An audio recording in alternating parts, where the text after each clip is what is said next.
Omar, good afternoon and welcome to London.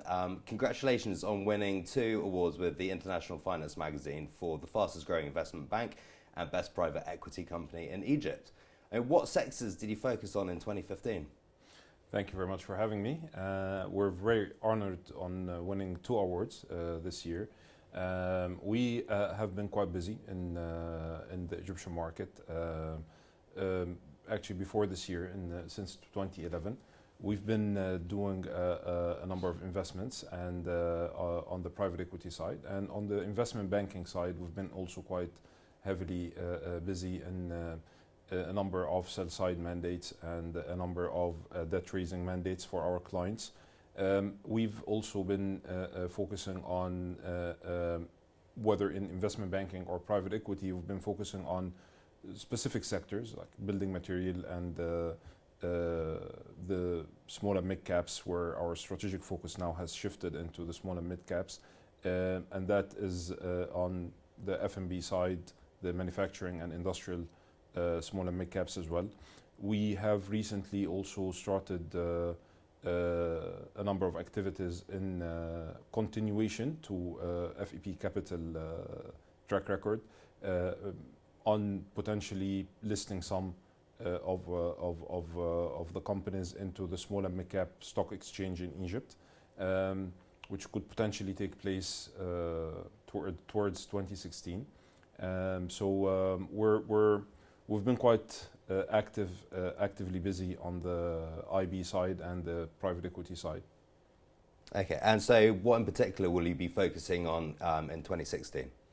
We have a particular focus on the F&B sector and the industrial and manufacturing sector in the small and mid cap sphere. So we're looking into investing into something that can come up to potentially 12 to 15 companies in 2016 in food and food integrated sectors. So that's food, starting from food concepts to the food processing, food manufacturing, the packaging. So we're building an integrated play by investing in small and mid cap companies that can be integrated together in a food value chain.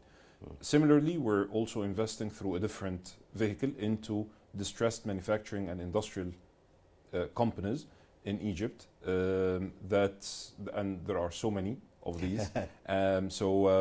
We have plenty of deal flow, and we have also very interesting turnaround stories in the pipeline that we are excited to invest into.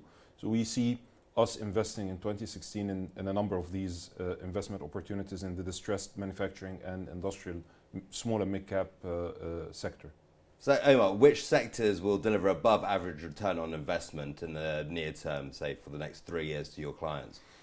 It's quite interesting. In general, of course, when we're looking at emerging markets from a bigger picture, we're looking at emerging markets because they can overachieve the developed markets in terms of private equity investments. Within the emerging markets, we have frontier markets that there are market inefficiencies, and there are still governmental and regulatory frameworks that are still being shaped. With these inefficiencies, you should be able to pick up higher returns on, of course, a risk-adjusted view. With that said, we are looking at investing in Egypt heavily in the next 3 years because of the superior returns you can generate. We're also looking at the small and mid caps because these are the investment opportunities where you can avoid a lot of the bidding wars that go on the larger buyouts, where we have seen a couple of these in Egypt this year. And you can also avoid a number of challenging acquisition processes. So your hit ratio is relatively higher. And also your entry valuation is a lot better because of all these. So you can negotiate better valuations, and accordingly you should be looking at higher returns. In general, the small and mid caps should be able to generate much higher returns than the large buyouts. In terms of specific sectors, we think the food and food related is throwing very interesting opportunities in terms of returns because of the massive growth that this sector is generating. Also on the distressed side, on the industrial and manufacturing, because of the fact of investing in distressed assets, we're looking into a 5 to 6 years horizon. So we think we can take up to 2.5 years of turnaround, and then another 2.5 years of growth and value creation, where we're exiting in 5.5 to 6 years. You should be able to generate tremendous amount of returns. So we believe in these two areas, the highest returns are going to happen. Well, that's fantastic. And so how has the new regime, has it settled down, and are Egyptians confident of the stable political climate in the near future? The Egyptians are confident.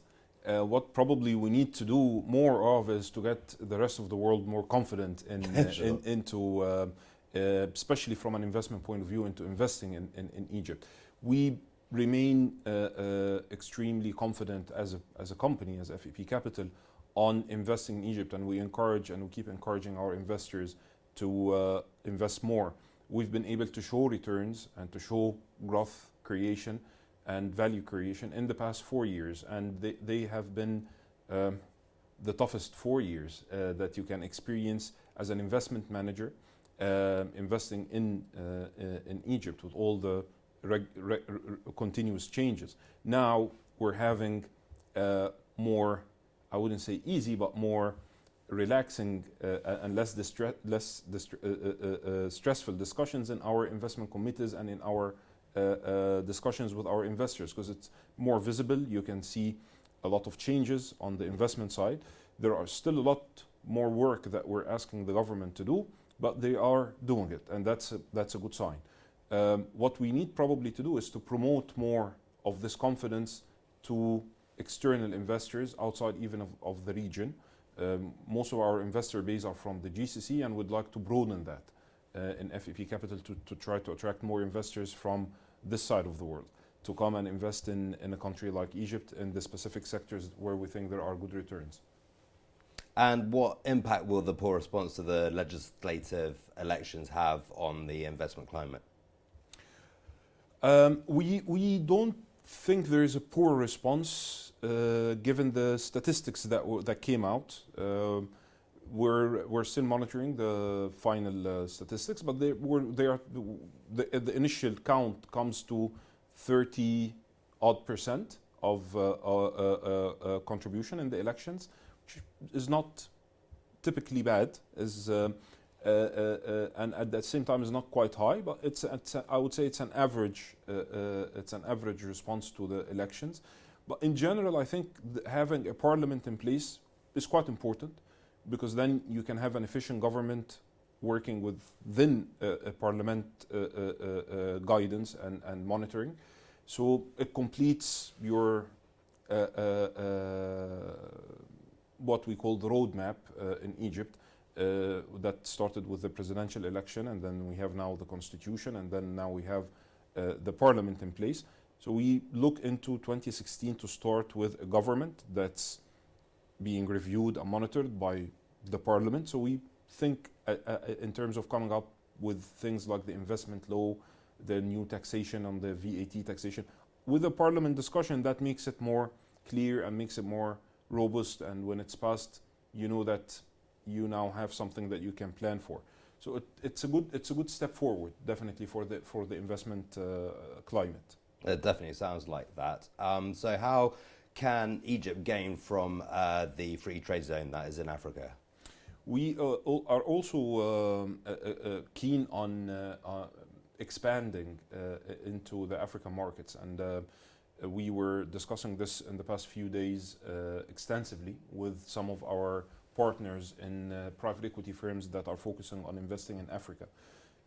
Egypt can benefit enormously, and Africa is opening up as a great potential market for so many things, starting from private equity investments, and also for our portfolio companies in Egypt, the companies that we're investing in. we're encouraging them to start coming with us on roadshows into some of the African summits that are taking place to expand the opportunity, explore the opportunity of expanding their exportation business into the African markets. And vice versa, we think there are good opportunities for some of the investors that are investing today in countries like Nigeria, in Ghana, in Kenya, to start looking into some synergies in investing in similar operations in Egypt. So I think 2016, there should be a lot of focus on trying to see how we can trade more with the African market, get investors that are keen on investing in Africa to start looking at North Africa as being part of Africa, because we have this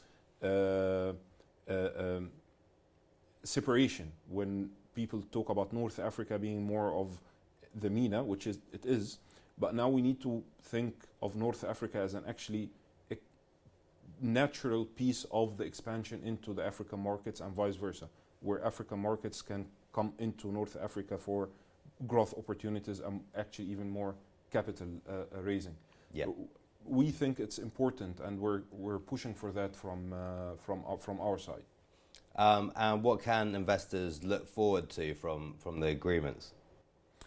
From the trade agreements, it's quite important for, like I said, our portfolio companies. We're monitoring some of the trade agreements because, for instance, we've got companies that are in the food sector, in like our food platform. We've done a number of acquisitions now that we have a number of portfolio companies. Some of their products have got great opportunity to be exported into the African markets. So we're encouraging the CEOs of these portfolio companies to look into studying these agreements and to travel with us into some of the summits to see how they can benefit from the agreements in their export business.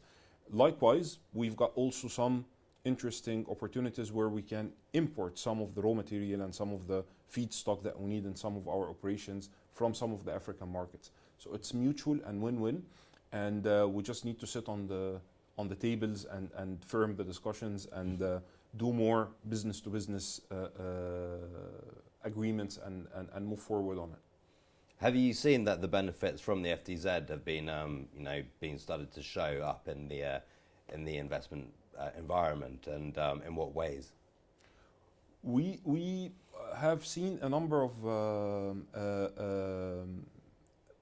benefits for that, and that brings us to actually an important point to discuss also when we're talking about investing in countries like Egypt and in other countries like in the emerging market, but where we're focusing from an FEP Capital point of view on the markets in Egypt. We see a lot of benefits when we get strong statements from places like the World Bank, like the EBRD, like the African Development Bank, like the IDB of the world, where they have all come out with big, strong statements on their support to the Egyptian economy. And that is coming from, again, the dynamics of it's a growing economy. It has been growing despite all the past 3-4 years that we went through. And it's growing because it's got this domestic consumption that's quite real and quite true, and it's not speculative. And what we need now to do is move a little bit from a consumption-driven GDP into a production-driven GDP. And these institutions, when they give the support and the strong statements, it's a stamp of confidence that the Egyptian economy can benefit a lot from. And what advice would you give to your investment clients? Would you tell them to buy, to hold, to sell? We're actually encouraging the investors to invest more. As private equity players, we're long-term, so we think it's a good environment in the Egyptian market now to do more investments and to be patient capital, and to which is a typical private equity cycle over 3 to 5 years. Potentially maybe 5 to 6 years in some of the investments. But we still see a very good window of opportunities to make more investments. We encourage the investors to go into specific sectors. Even if we're not working heavily in these sectors today, we still see good potential in some sectors in Egypt outside of the food and the industrial and manufacturing. We see healthcare makes good sense, education makes good sense. And in FEP Capital, we're starting to make some moves into the education sector. We're still not yet there, but it's definitely investing time. I would say more than an exit time. Not really economic conditions for great exits, but I think it's very suitable conditions for great investments to be made in some very interesting companies, interesting sectors. You don't have to follow the big tickets. That's my advice.